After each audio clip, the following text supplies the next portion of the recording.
I'm Lucas Stone. I just released the EP Deathbed. Here with my homie Kris from Heavy Mag. Beautiful, Lucas. Thanks for joining us tonight, brother. Cheers, mate. How are you? I'm very well, thank you. And yourself? Good, good. Very good. So, as you mentioned, you recently released your new solo record, Deathbed, back on May the 31st. So, she's been out a few weeks now, bro. How's the early reception been? Yeah, really cool. I'm pretty busy with the Hammer stuff, and I sort of have squeezed this thing in amongst everything else, and kind of had a lot of help from Tiana with the release and stuff, and was a little bit rattled with everything else going on. So I kind of probably wasn't very vacant for heaps of it. All right. And then it kind of happened and was out, and the reception's been amazing. Like I've had a really cool, steady stuff with the music press and stuff. It's just more like a lot of messages from, I guess, fans of Helm and fans of Hammers and stuff, and even just friends and people that have like followed my career online and stuff. Uh-huh. I just sent some really, really nice, like it's very, it blows you away. It's super, super kind comments, and just really cool to see a lot of people connecting with it on the level that I guess you kind of hope that music does, Yeah. Well, I'll give you an example, bro. Like, Jimmy Glinster from Azrael, obviously. Yeah. I know. I've known Jimmy for a long time. He does our reviews in Heavy, and he's probably one of the harshest critics we've ever had. I love his work because he's brutally honest, and it's very rare you get him to say a nice thing about anyone except his mother. And he gave your EP a glowing review, mate. That's how good it was. Yeah. No, he's a legend of a dude, man. We've sort of crossed paths for a long time, like obviously because he's a Gold Coast boy as well. And we have a lot of mutual friends, and he's always been a sweetheart. Like, every time I've sort of talked to him or seen him somewhere, he's always had nice things to say. And I actually saw that review, and it was rad to see. I'm like I said, dude, like mainly for me, it's just about people connecting with my shit. You know what I mean? So it's cool. It's always good to hear. So tell us a bit about Deathbed from a musical point of view and what you were going for. Oh, okay. Honestly, I was going for nothing. Like this was the release that, like, I've had some decent success across a handful of bands, which have been namely Scalene, Tension, Helm, and Hammers, and I'm happy with that stuff. I now play drums in a little funk band as well called Hot Cobra, but those four bands specifically have given me a really, really cool, like, left of center career in music. I'm no glowing rock star, but I don't really care too much. It's more about the fact that I've been able to write this music with my own sense of integrity and no pressure from outside, influence or anything. I'm quite a selfish songwriter. I will admit to that, which has probably been pretty detrimental to my career on an economical sort of front. But this album specifically, or this EP, it's a pretty fucking long EP, so I guess you'd almost call it an album. This one specifically rings true with that more than any of them, because I didn't even have any reflective sounding boards from anyone, because I wasn't in a band for it. It was all 100% a selfish kind of project where I was like, oh, I want to do this and I want to do that, and I'm just going to do it how I want to do it and not even have a conversation with anyone. So I didn't really know what I was going into, other than I had these other songs and these other things going on, and kind of just wanted to serve that. Like, I didn't want to have an invasive process. But in saying that, the intention with just randomly grabbing a few of my mates in different bands and saying, hey, I've got this part, you've popped up in my head for this particular part, let's have a fuck around with this thing and see what comes of it. And that was actually, I won't say more satisfying than being a band, but it was kind of new. Like, because there was no preconceived agenda from me or the other person, and it was just a rad process of like, hey bro, let's hang, talk shit for a bit, run through these lyrics or run through this groove or this riff, and then let's fucking get in the studio and see what happens. And it was, that was sick. So really, man, to answer your question, not really much of I wasn't going for anything. I was, if anything, I was kind of going for nothing, just hoping for the best. Like, yeah. Sweet. Now, on the subject of the guest artists that you use, like, you've got people like there's Colin Jeffs from Aversion's Crown, Jason Brown from Suck Lotto, Sam Vallon from Caligula Source. There's quite a few of them there, but you were just saying then that something grabbed you about it, made you want to approach those people. Like, how did that process work? Like, were you listening to a song and thinking who could do a part, or is it like I'm interested to know how you chose who you chose and why. Well, I wanted it to be. There was a couple other people as well that were in the line, like Flino from Cog there's actually a song still outstanding that I might be able to hopefully get his pops on one day. There's like a secret track that will come from this. Spoiler alert. Um, and Nothing's spoiled these days. that one's yet to be finished. And there was also Kimmy from Dead Letter as well. He was a conversation for ages, and we just couldn't get that together because we're both so busy at the times that we needed to do it. But all the guys involved, and essentially they're just mates of mine from over the last 20, 25 years, 20 years that we've all shared the stage or shared processes as fellow musos. Like a lot of that older guard, like those two I just mentioned, and obviously Jace as well, like, and then Nathan is like, fuck everyone really. Specifically those two that I just mentioned that aren't actually on the record, but Jason and me go back years and years. Nathan and I go back years and years. Even Mick and I, obviously Fish from Hammers, we go back years and years. And it's one of those things where as I was doing it, maybe there's a part of me that kind of felt lonely because of all the other shit I just said, where I was like, I didn't have a fucking band. So it was like, oh, I want to share it with someone, but I didn't really have like a plan. So those people probably just popped in. Yeah, maybe a texture thing. Like I was in part of a song, maybe like half that stuff sometimes happens in your sleep. Sometimes it happens when you're sitting there noodling on the guitar and you just have I try and embrace the spontaneity of a response with things. Like I'm a control person and I have an intention, but if something comes to me on a whim or whatever, I feel like if it's your gut kind of saying, oh, do this thing or ask that person, then that's what happened. So I'm guessing with those people, it'd be more that, but also having a subconscious kind of awareness that they need to be close to me. Like the people involved need to be, homies sort of thing. Like, which every single person that did have a finger on some of that stuff are like my bros. Yeah. So, and the people that I had conversations with as well that didn't make it on there are my bros. Like they're this, guys that we've shared this together. Like we've shared all these years kind of thing, Yeah. I'm telling you, was there anyone like bold enough to say no?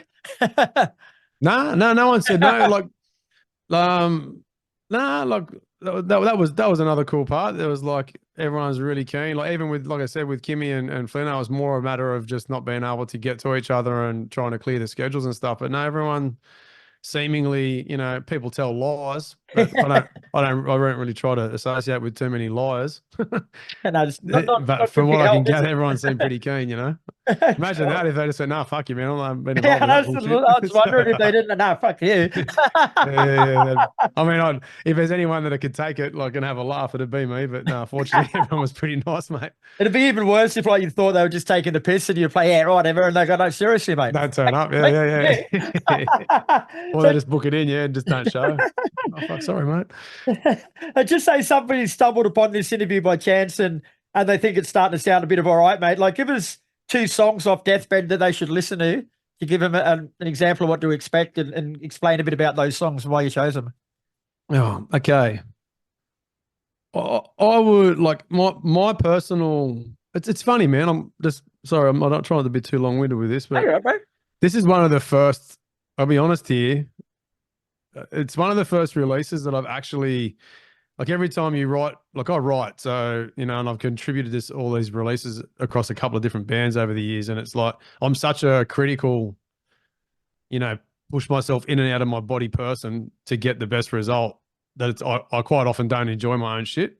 Right. And I'll often, like, for example, with the Helm records, like I'd record them and have all those years or months of like coming up with this stuff back and forth and doing it. And then I wouldn't listen to the fucking thing for so long.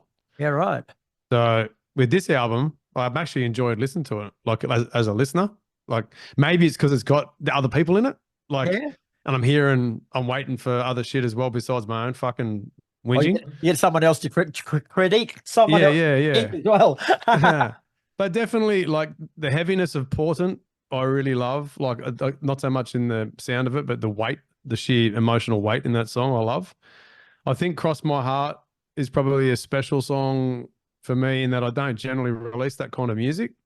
It's closer to being like one of my older acoustic tracks turned heavy than it is the stuff that I generally write with, like, the bands that I'm in and have been in. Yeah. Um, so yeah, those two songs, and then Deathbed, the one that me and Jace did's definitely got some of the bigger hooks, I think, in it. So, but I don't know. Honestly, I kind of I'm happy with the difference in texture with all of them, and I Yeah. think I feel like I've done an okay job at making it cohesive and still having a bunch of different, like, all the things that I love. Like, you've got some of those breakdowns, like in the middle of Deathbed and Important, almost goes back to that Nothing era Meshuggah. Mm. And then you've got stuff right through to like in Cross My Heart, those sort of heartfelt, I guess, thrice-ish kind of vibes and stuff. And I don't know, like there's all the stoner vibes in Carry the Black, and that's still a brutally heavy song. So my picks would be Important, Deathbed, and Cross My Heart, those two or three. You can have as And many as you like, brother. It's your album. yeah, it's hard to pick, Yeah, man. it's like choosing between your kids, isn't it? Yeah, 100%. And it's like one part I'm like, meh. And other parts are like, fuck, that's sick. Like, whoa. I don't know.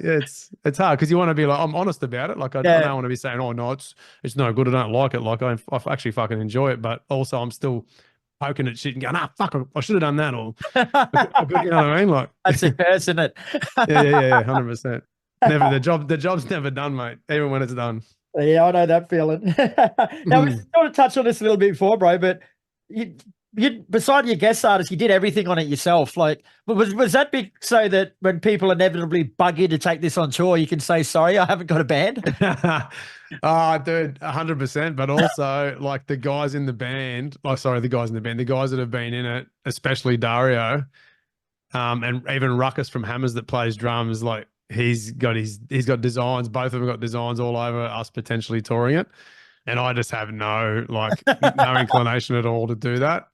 But yeah, I don't know. Maybe, like, yeah, it's like, sorry, this is locked up. Yeah, I haven't really thought about it too much, but yeah, Dario's definitely dropped a few, like, really unsubtle Yeah. hints, like, come on, cuz, let's take this on the road. Like, And then how did you go playing everything yourself? Like, are you adept at all the instruments, or did you have to sort of learn a bit more to be able to do the whole album?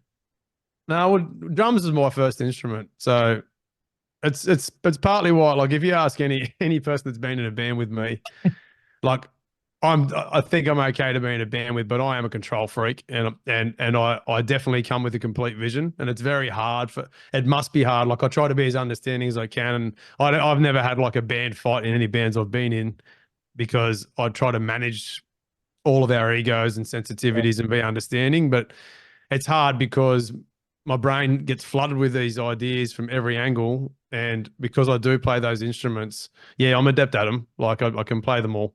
Definitely had to, with my drums, when I started doing this recording, I had to go back and play for like a fair few months and get a bunch of chops up Yeah. that I hadn't actually done, especially because it was pretty metal. So I hadn't played double kick for years, like, properly, and it's always there. Like, it doesn't take too long to get back. But yeah, definitely, I would call, like, confident with those things. I definitely had to tighten a few screws. Mhm. The bass stuff is no dramas. But yeah, mainly with the drums, just sort of sitting on the kit again for a few months, and running the click and running the tracks, and just making sure that all your connective shit between your brain and your limbs Yeah, is cognitive, tight. I think they call it, don't they? What's that? Cognitive functions, is that what they call them? Yeah. And as you get older, it gets a bit harder. You know what I mean? They vanish completely, mate. It doesn't get harder. Yeah. Yeah. I will say, like, for Carry the Black and Old Horse New Town, the guy that played the bass on those two tracks, because I didn't play bass on those. I only played bass on the other three, Yep. or four, including the song that's not released yet. Simon Ray's was the first person. I've got to say this on here because he's not on any social media. He's a total, like a nomad kind of dude. Simon Ray's is my first best friend in music and in life, and we started playing music together. Like, we literally decided when we were 12 years old, hey, dude, let's get a guitar and become rock stars. Beautiful. And he goes, I'm going to play the bass, and I was like, I'm going to play the guitar. So we did that, and I'd been fucking with the drums for a while already, so I had a decent idea about music and what I wanted to do. He played bass on those two songs. He is I'm not being biased here, but he's the greatest bass player I've ever seen, like creative bass player I've ever seen in any band or global stage anywhere. Wow. And he played the bass on those. He's one of those dudes that plays with his fingers only. And there's bass players and there's people that can play the bass, and then there's people that were born with a bass in their hand, and they are very few and far between. Yeah. And he's another like Flea or Claypool or Steve Harris and he's a local dude that lives in Wollongong that no one knows other than his mates, and he's literally the best bass player ever. So he did that stuff. I didn't do that on those 2 tracks. Yeah, right. Cool. Yeah. Now we're gonna have to be careful how you answer this one now, because I'm guessing Tiana wrote the press release. Yeah, she did. So we're gonna have to be careful. She's that Deathbed is a true representation of who Stone is. Did you agree with that statement? Yeah, definitely. Like, I think that's what I meant before with when you asked me about my intention. I feel like this is a really automatic writing process, and I've been pretty vexed over the years about like what I let out of the gates when I'm writing stuff, and sometimes it feels like things just get given to you. And in my experience, every time I get a song that comes in like 5 or 10 minutes and it's like almost the whole song, I'm always suspicious. because to me it's like, oh, you haven't really done any work for this track. Right. But then there's like this moment too where it's like, hang on, I've got to identify what's in this song and then ask myself, like, am I a conduit in this particular process, where did that actually come from another thing, something that I don't understand, and I've been able to just relay it, and has it got the special sauce in it? And quite often it does happen. Yeah, right. Now, but most of the time, like I work so hard at like creating like dynamic fluctuations and like a journey kind of concept for the listener. Even though I'm a selfish writer, I'm thinking about the journey the person's on when they're listening to whatever it is I'm writing. Like some of the Helm stuff goes for like 12, 13 minutes. Other times I'll slam out a song that's 3 or 4 minutes long, but it's got to be authentic. And definitely in that sentence, like with Deathbed, I think the reason I do like actually listening to it is because it's so fucking me. Like, and it is authentic in that it's got all, like when I put my hands on a guitar, it's got heaps of riffs that I just want to hear. It's got, when I sit on a kit and I want to hear that fucking thunderous spine snapping groove, it's got that shit in there. When I listen to a vocalist sing and I want to hear guttural growls and I want to hear the fucking highest, most insane kind of, like almost like the singer that's singing it can't fucking sing it kind of screams, and then nice melodies, like it's got that stuff in there. So yes, I feel like it's pretty fucking me. Well, sure. I've got Did I answer that carefully? I don't know. Like, I don't know why I had to be careful. I know she's coming in with a broom.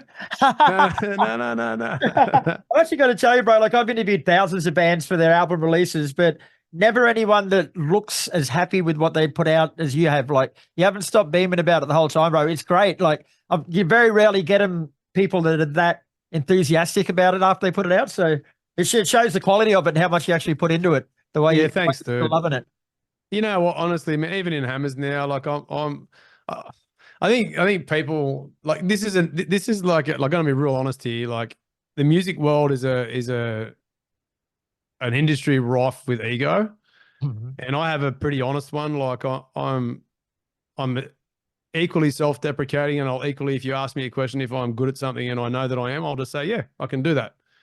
But I think with this particular process at the age that I'm at, I kind of know what I want now. So everything's making me happy. Like all the new Hammer stuff that's coming, every song that we do now I'm fucking stoked. Like, I'm stoked in the guys in the band. I'm stoked in how it's all coming together.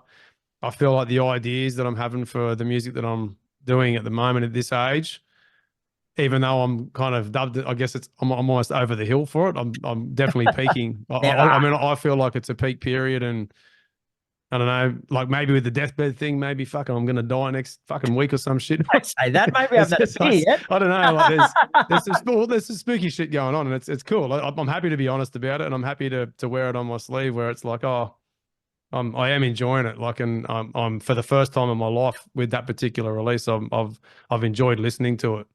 You know, I'm getting sick of it now, but like the process has been like, fuck yeah, this is cool. I'm happy with it. So yeah, thanks.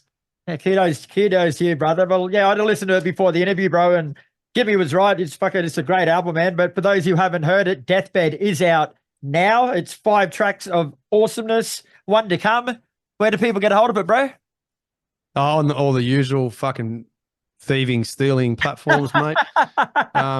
I do have a Bandcamp thing, which is there, but like, yeah, as long as that stuff's there, it's on the usual suspects, Spotify, Apple.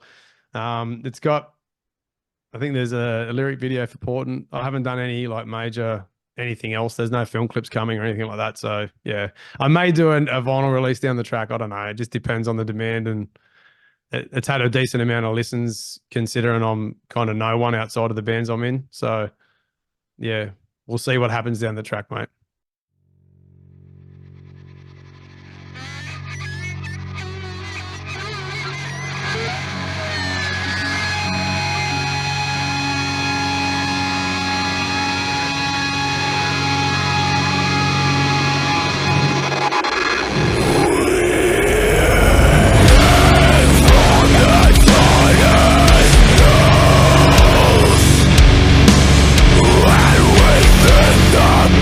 The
straight toward you. Your best move.